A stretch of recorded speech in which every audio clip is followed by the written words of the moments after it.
Calon Presiden Prabowo Subianto menyatakan demokrasi di Indonesia mahal dan sangat melelahkan. Pernyataan Prabowo Subianto ini dilontarkan saat menjadi pembicara utama dalam acara Forum Investasi Perbankan di Jakarta. Pernyataan Prabowo Subianto langsung diaminkan oleh mantan Wakil Presiden Yusuf Kala. Menurut Yusuf Kala, perlu waktu berbulan-bulan untuk melaksanakan kampanye di Indonesia dibandingkan dengan negara lain.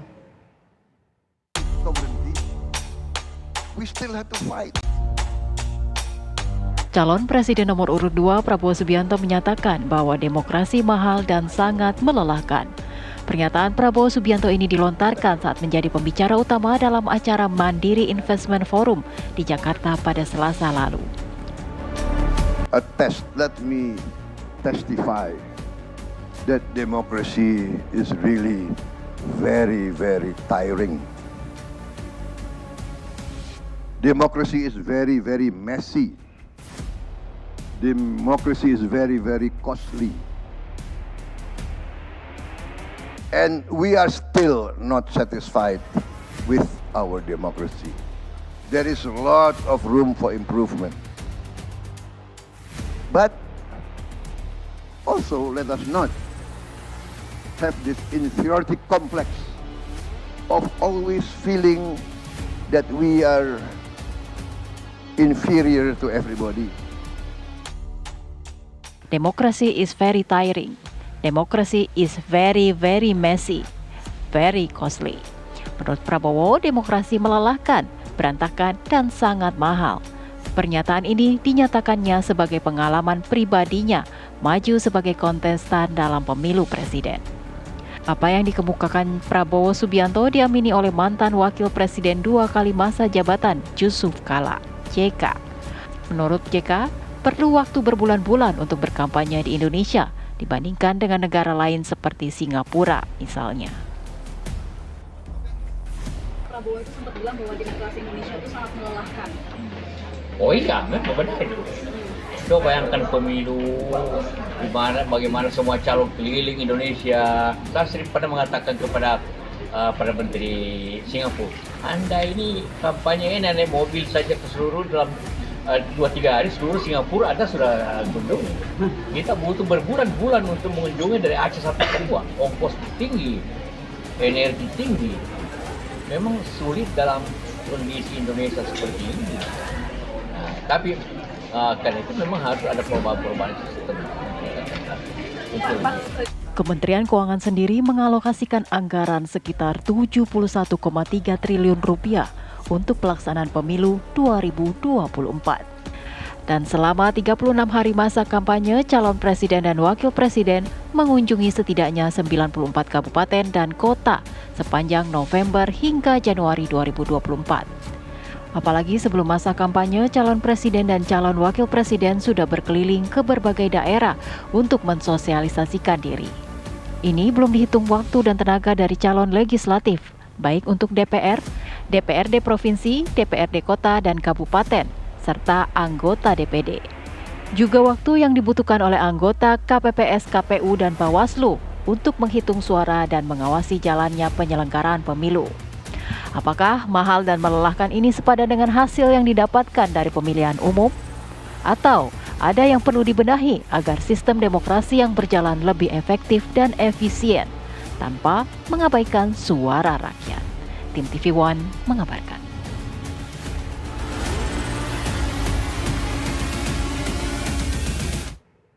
Benarkah demokrasi di Indonesia mahal dan melelahkan? Lalu apa sebenarnya yang membuat faktor itu terucap dari mulut calon presiden Prabowo Subianto? Apakah ada sistem yang harus dibenahi dalam demokrasi kita, Evita ya? Ya, itu menjadi pertanyaan kita bersama. Andrew, langsung saja kita akan membahasnya bersama dengan juru bicara Prabowo Subianto, Daniel Anzar Simanjuntak, dan juga pakar politik Profesor Burhanuddin Muhtadi. Selamat petang semuanya. Kita mau menuju ke Bang Daniel terlebih dahulu. Waalaikumsalam warahmatullahi wabarakatuh. Bang Daniel, yang dimaksud oleh Pak Prabowo Subianto bahwa sistem demokrasi ini mahal dan juga melelahkan itu apa? Apakah ini memang merupakan bentuk curahan hati Pak Prabowo yang kapasitasnya dalam hal ini adalah kontestan pemilu, atau memang ada upaya untuk mengubah sistem demokrasi, atau seperti apa, Bang Daniel? Pertama Mbak Gina begini, Pak Prabowo itu adalah capres di satu sisi, di sisi lain Pak Prabowo adalah ketua umum partai politik, dalam ini ya Gerindra. Jadi Pak Prabowo menyoroti semua dimensi proses politik, baik itu proses politik pemenangan beliau sebagai presiden, juga proses politik terkait dengan upaya pemenangan Partai Gerindra dan para caleg-calegnya. Nah, dari semua evaluasi, dari semua pengalaman empirik yang dihadapi oleh Pak Prabowo itu memang melelahkan. Misal dari sisi capres itu ya pasti costly karena kita sangat besar, daerah kita besar, kemudian membutuhkan kampanye dengan biaya yang juga tidak murah. Nah, dalam konteks partai politik, misalnya para caleg, bahkan kemarin misalnya Pak Prabowo bilang ke saya, untung Anda nggak nyalek, Nil. Halo? Bang Daniel, sepertinya suara Bang Daniel masih terputus. Kami coba perbaiki lagi, Bang Daniel. Mohon maaf, suara Anda sepertinya terputus, Bang Daniel. Kita ke Prof. Burhan dulu. Ini berdasarkan pengalaman dari Pak Prabowo Subianto, karena kita tahu Prabowo Subianto bukan hanya kali ini saja, tapi dari tahun mungkin 2004, 2009, dan seterusnya terus berkontestasi dalam pemilu. Mungkin yang sekarang paling besar ya Prof. Burhan, dengan menelan anggaran 70 triliun lebih. Bagaimana Prof. Burhan menginterpretasikan apa yang dimaksud oleh Prabowo Subianto ini? Begini ya, pernyataan Pak Prabowo ini disampaikan di Mandiri Investment Forum. Saya kebetulan menjadi salah satu pembicara juga di acara tersebut, jadi relatif mengetahui konteks. Halo? Ya, silakan Prof. Ya, relatif mengetahui apa maksud pernyataan beliau mengenai demokrasi yang dia sebut sebagai very tiring, very messy, dan satu lagi adalah very costly, ya. Jadi konteksnya memang berkaitan dengan evaluasi kinerja demokrasi, terutama demokrasi elektoral, fokus yang disampaikan oleh Pak Prabowo, yang dianggap masih banyak kelemahan dan membuka ruang bagi improvement atau perbaikan. Tetapi memang pernyataan tersebut konteksnya sangat spesifik Indonesia, bukan demokrasi secara umum, tetapi ketika disampaikan oleh Pak Prabowo dengan mengacu pengalaman pribadinya, itu bisa memunculkan tafsir bahwa Pak Prabowo mempertanyakan demokrasi, dan itulah yang dikutip atau disalahartikan oleh banyak pihak termasuk media luar negeri. Karena pernyataan tersebut seolah-olah dilekatkan kepada Pak Prabowo yang selama ini dianggap kurang komit terhadap demokrasi. Padahal kalau saya lihat pernyataan di acara MIF itu ya, Mandiri Investment Forum, itu konteksnya semacam otokritik. Mengapa demokrasi di Indonesia masih banyak kekurangan, terutama dalam konteks penataan sistem atau institusi demokrasi. Dan di situ kritik Pak Prabowo ada benarnya. Misalnya berkaitan dengan demokrasi yang mahal, itu ada benarnya. Dan praktek demokrasi di Indonesia kan bisa dibandingkan dengan proses demokratisasi di tempat lain yang relatif lebih murah dan representatif. Dan salah satu yang menyebabkan mengapa demokrasi mahal di Indonesia adalah sistem penguatan demokrasi yang selalu silih berganti jelang pemilu. Dan tentu penggunaan berbagai sistem pemilu seperti proporsional terbuka yang membuat popularitas menjadi krusial. Tetapi saya tentu punya masukan ya. Jangan kemudian sistem demokrasi yang dianggap punya kelemahan ini kemudian diartikan atau disalah tafsirkan seolah-olah demokrasi tidak berguna atau tidak baik. Kalau tafsirnya seperti itu, justru malah mengkonfirmasi kecurigaan terhadap Pak Prabowo. Pak Prabowo punya agenda lain selain demokrasi. Jadi pernyataan Pak Prabowo tadi harus dilengkapi, harus diperkuat, bukan kemudian dibiarkan sehingga orang punya pandangan yang beragam atau bahkan salah paham terkait dengan apa yang disampaikan oleh beliau. Oke, kalau tadi perspektif Prof. Burhan ini bentuk evaluasi demokrasi di Indonesia yang disampaikan oleh Pak Prabowo. Kita menuju ke Bang Daniel lagi. Bang Daniel, dipersilakan, tadi sempat terputus dan terkendala komunikasi. Persilakan, Bang Daniel. Ya, halo Mbak Gina. Ya. Mbak Gina, halo. Sudah bisa terdengar? Jadi Bang Gina, kalau diperhatikan dari statement Pak Prabowo, itu sejak awal menyatakan Demokrasi kita itu luar biasa.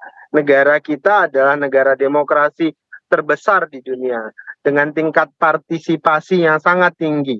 Bahkan negara-negara yang disebut dengan rumahnya demokrasi seperti Amerika Serikat misalnya, tingkat partisipasinya tidak setinggi Indonesia. Itu pertama. Yang kemudian yang kedua, coba diperhatikan dari statement Pak Prabowo adalah demokrasi kita memang ada kekurangan. Bahasa Pak Prabowo kan itu begitu. Nah, artinya demokrasi kita yang ada kekurangan itu harus kita sempurnakan, harus kita perbaiki.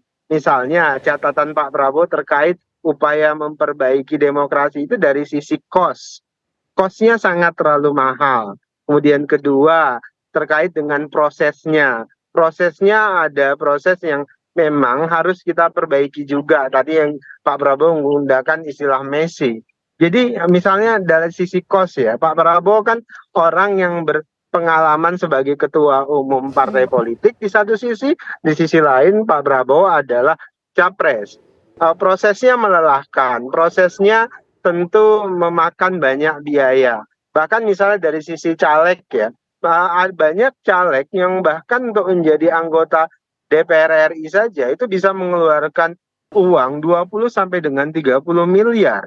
Dan itu sangat mahal. Bahkan kemarin Pak Prabowo sempat bercanda, Anda untung Nil nggak nyalek. Kenapa? Karena mahal sekali. Saya dengar laporan dari bawah itu mahal sekali dan itu kayaknya jadi PR kita bagaimana caranya agar demokrasi kita itu bisa lebih murah, terutama dari sisi misalnya praktek money politik dan sebagainya. Nah, concern Pak Prabowo itu pada upaya memperbaiki kualitas demokrasi kita. Oke. Bukan kemudian ditafsirkan seolah-olah Pak Prabowo tidak bersetuju dengan demokrasi, punya agenda anti demokrasi. Nah, itu yang keliru, itu yang sedang di-framing oleh berbagai pihak. Malah justru fokus Pak Prabowo adalah bagaimana agar demokrasi kita di masa depan itu lebih berkualitas, demokrasi kita itu bisa menjadi alat yang mensejahterakan.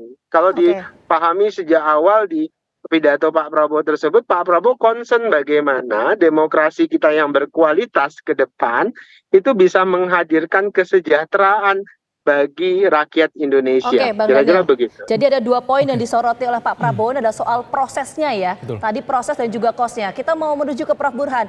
Prof. Burhan, kenapa kemudian 2 hal yang disoroti tadi soal cost dan juga proses yang begitu kompleks dan juga sistem demokrasi yang mahal ini bisa terjadi di Indonesia? Jawabannya nanti, Prof. Burhan, kami akan melihat hadir saat lagi untuk Anda.